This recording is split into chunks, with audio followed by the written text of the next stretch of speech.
சித்தருக்கெல்லாம் சித்தர் சிவனே போற்றி.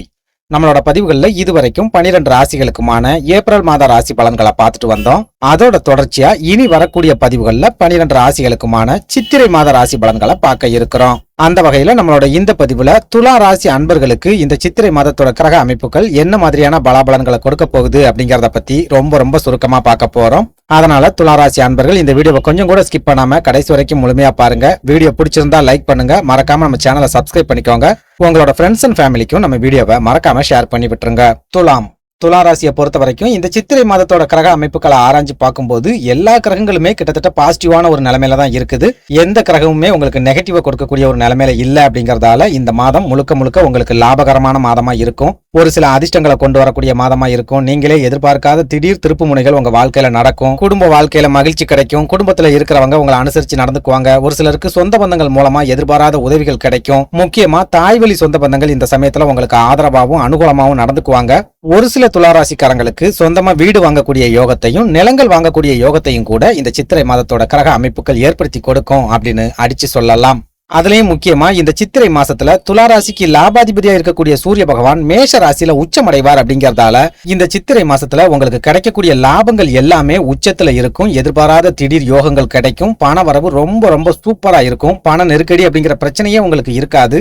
நீங்க சொந்தமா தொழில் செஞ்சுக்கிட்டு இருந்தாலும் சரி, உத்தியோகத்துல இருந்தாலும் சரி, அப்படி இல்லைன்னா வியாபாரம் பார்த்துக்கிட்டு இருந்தாலும் சரி, தொழில் சூடு பிடிக்கும், உத்தியோகத்துல வருமானம் கிடைக்கும், வியாபாரத்துல நல்ல வகையிலான முன்னேற்றங்கள் கண்டிப்பா இந்த மாதத்துல கிடைக்கும் அப்படின்னு அடிச்சு சொல்லலாம். இதனால தொழில் சம்பந்தமா ஏதாவது முக்கிய முடிவுகளை நீங்க எடுக்கிற மாதிரி இருந்தா இந்த சித்திரை மாசத்துல தாராளமா எடுக்கலாம். தொழில முதலீடு பண்றதா இருந்தாலும் சரி இந்த மாசத்துல தாராளமா பண்ணலாம். நீங்க சொந்தமா தொழில் தொடங்குற ஐடியாவோட இருக்கீங்க அப்படின்னாலும் இந்த சித்திரை மாசத்தை நீங்க முழுமையா பயன்படுத்திக்கலாம் அப்படின்னு சொல்லுவேன். அடுத்ததா உத்தியோகத்துல இருக்கிற துளாராசி அன்பர்களை எடுத்துக்கிட்டோம் அப்படின்னாலும் இந்த மாதம் உங்களுக்கும் யோகமான காலகட்டமா இருக்கும் அப்படின்னு ஏற்கனவே சொல்லியிருந்தேன். அந்த வகையில பார்க்கும்போது இந்த மாசத்துல உங்களுக்கு வேலை செய்யற இடங்கள்ல பிரச்சனைகள் அப்படிங்கிறது இருக்காது. வருமானம் மட்டும்தான் கிடைக்கும். பெரிய அளவுல நெருக்கடிகளோ பெரிய அளவுல சண்டை சச்சரவுகளோ வேலை செய்யற இடங்கள்ல கண்டிப்பா இருக்காது. முக்கியமா நீங்க வேலை பார்க்குற இடங்கள்ல மேல் அதிகாரிகள் உங்களுக்கு ஆதரவா நடந்துக்குவாங்க, அனுசரணையா நடந்துக்கிடுவாங்க. உங்களோட சக பணியாளர்கள் கூட இந்த மாசத்துல முழுக்க உங்களுக்கு ஒத்துழைப்பா நடந்துக்குவாங்க அப்படின்னு சொல்லலாம்.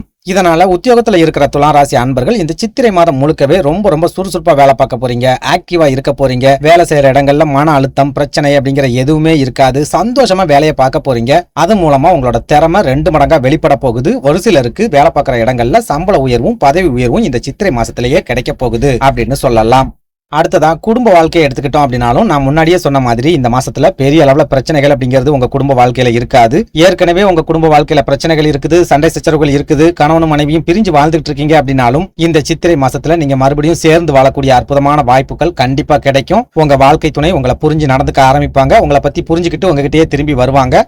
முக்கியமா உங்க எதிரிகளோட ஆட்டமும் உங்க துரோகிகளோட ஆட்டமும் முழுமையா முடங்கி போகக்கூடிய ஒரு அற்புதமான மாதமாகவும் இந்த சித்திரை மாதம் இருக்கும். இது மூலமா உங்க வாழ்க்கையில திடீர் முன்னேற்றங்களும் இந்த சித்திரை மாசத்துல கட்டாயமா கிடைக்கும் அப்படின்னு சொல்லலாம். அதே சமயம் எல்லா கிரகங்களுமே இந்த சித்திரை மாசத்துல பாசிட்டிவா இருந்தாலும் ஏதாவது ஒரு குறை இருக்கணும்ல.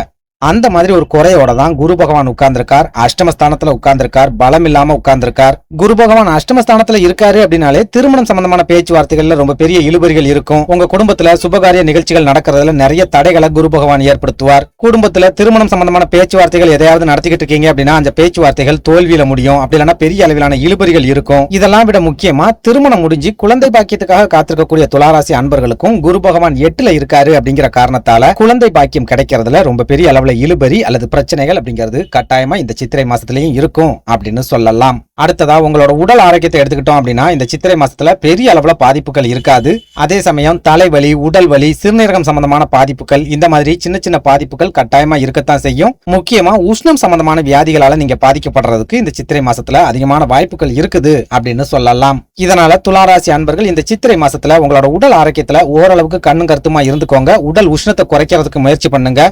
அதிகமான அலைச்சல் உங்களுக்கு ஒரு சில உடல் ஆரோக்கிய பாதிப்புகளை கொடுக்கும் அப்படிங்கறதால முடிஞ்ச வரைக்கும் அலைச்சல்களையும் குறைச்சிக்கிறதுக்கு முயற்சி பண்ணுங்க. ஓய்வு எடுக்கிறதுக்கு முயற்சி பண்ணுங்க அப்படின்னு சொல்லுவேன். சுருக்கமா சொல்லணும் அப்படின்னா துளாராசிக்காரங்களை பொறுத்த வரைக்கும் இந்த சித்திரை மாதம் எல்லா வகையிலுமே யோகமான காலகட்டமா இருக்க போகுது. ஒரு சில அதிர்ஷ்டங்களை கொண்டு வரக்கூடிய காலகட்டமா இருக்க போகுது. ஒரு சில துளாராசி அன்பர்களுக்கு சொத்து சுகங்களை ஏற்படுத்தி கொடுத்து மனசுக்குள்ள மகிழ்ச்சியை கொண்டு வரக்கூடிய ஒரு அற்புதமான மாதமாகவும் இந்த சித்திரை மாதம் இருக்க போகுது அப்படின்னு சொல்லலாம். நன்றி, வணக்கம்.